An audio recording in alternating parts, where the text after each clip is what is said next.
Hello, welcome back, Recapped Mystery here. Today, I'm going to explain a crime, drama, mystery film, 7. Watch out and take care.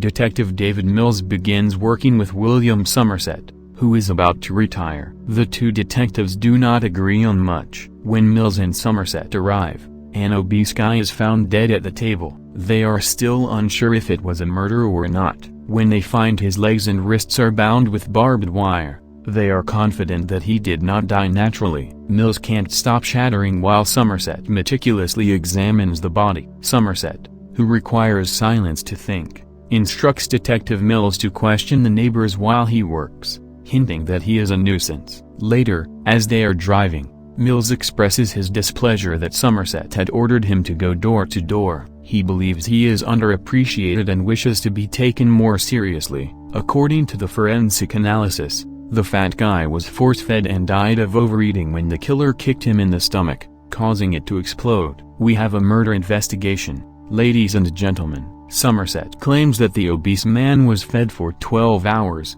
and that wasting so much time killing someone makes no sense unless the act itself had purpose. Because there is no motive, he believes there will be a series of murders. The captain voices his misgivings, only believing that the overweight man was tortured. Somerset believes that this is not a good first assignment for Mills, who is dissatisfied because it is not his first. Somerset agrees with the captain, and Mills is reassigned. Mills is not amused when the building is swarmed with media. In the morning, an infamous defense attorney is slain.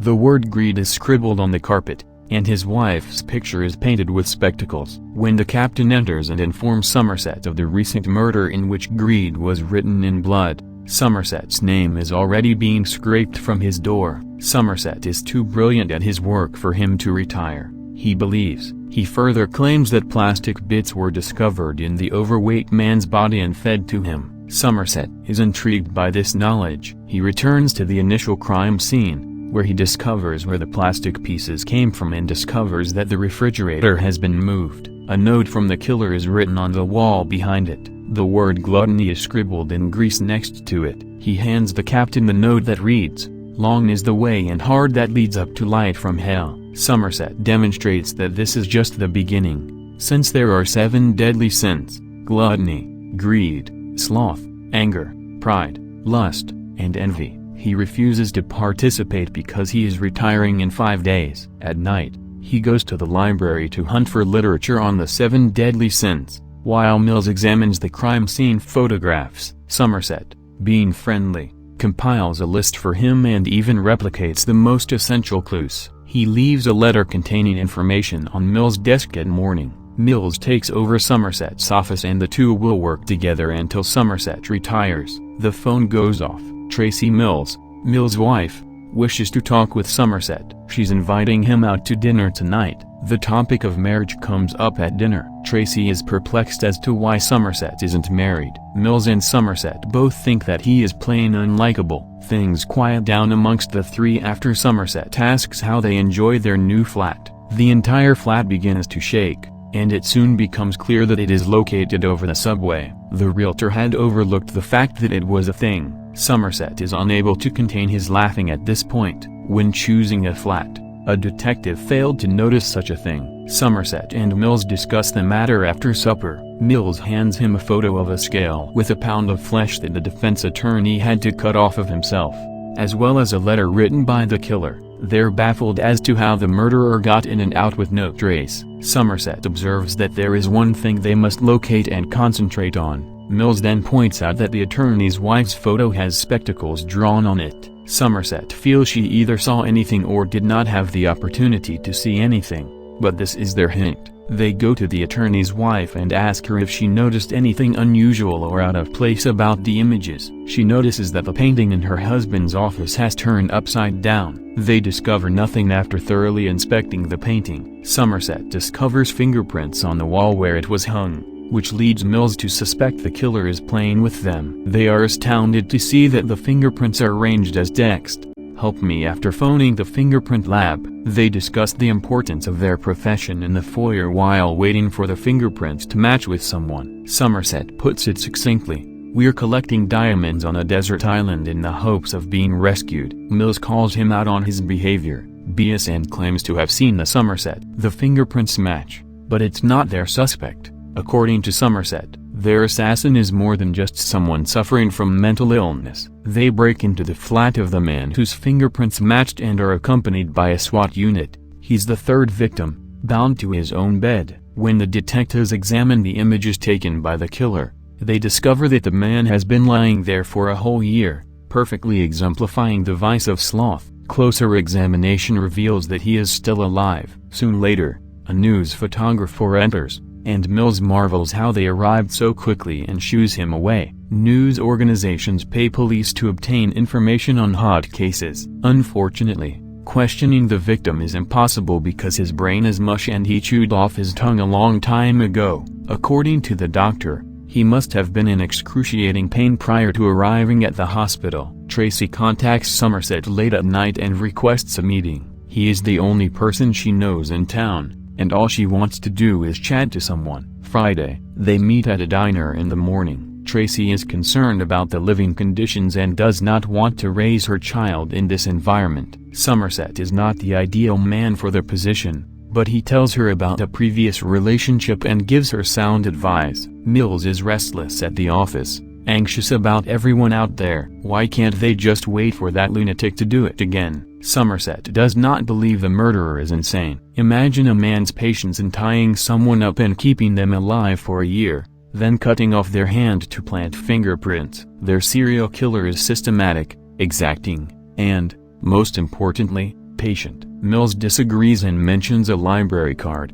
which sparks an idea in Somerset. Somerset visits the library, believing that the killer must have read one of these books, and writes down the names of all of them on the 7 deadly sins. Somerset bribes a man from the FBI with Mills' money to provide him with information on persons who have borrowed the books. Mills, of course, is not amused by this because it is unlawful. They take their list and go over it. They come upon one name that stands out, John Doe. Mills is still upset when they arrive at Doe's door, unsure what they will say to him. They spot a man standing with groceries in his hand who then pulls out a revolver and begins shooting. No one is wounded, but there is a chase both inside and outside the building. Mills tries his hardest to keep up. Eventually, the suspect knocks Mills down and takes his revolver. He is being held at gunpoint by the suspect. Mills mumbles no to himself, and the suspect abandons him and exits the scene. Mills confronts Doe at her door, Somerset on whether to enter by force or not. Somerset tries to explain to Mills that they don't have a warrant and have no justification to be here because their information is unlawful, but he becomes so enraged that he smashes the door down. Mills employs a bum to inform the officers that she thought the guy odd and phoned the detectives to give a reason for why they are there and breaking open someone else's door. The detectives stroll around Doe's flat. It's dark, but there's enough to see. Somerset even discovers spaghetti in cans and a fingerprinted hand in a glass shell. A woman's portrait is on the last shell. Mills discovers additional photographs of victims while Somerset reads the killer's diary and is abruptly interrupted by his partner. As it turns out, the news photographer, that was their serial killer. To be sure, another issue is that their forensics team cannot uncover any fingerprints. While Somerset seems relatively relaxed and keeps reading the diaries, but Mills demonstrates his apprehensive attitude once more. Doe's phone abruptly rings. The suspect is himself. He expresses his love for law enforcement officers and even apologizes to Mills for injuring him during the chase. As a result of these events, he has had to adjust his timetable and promises them that they are in for a surprise. The investigators receive a tip from an SM store and obtain a photograph of something Doe had requested to be custom-made. When they receive information that a murder has happened, they rush to the next crime site.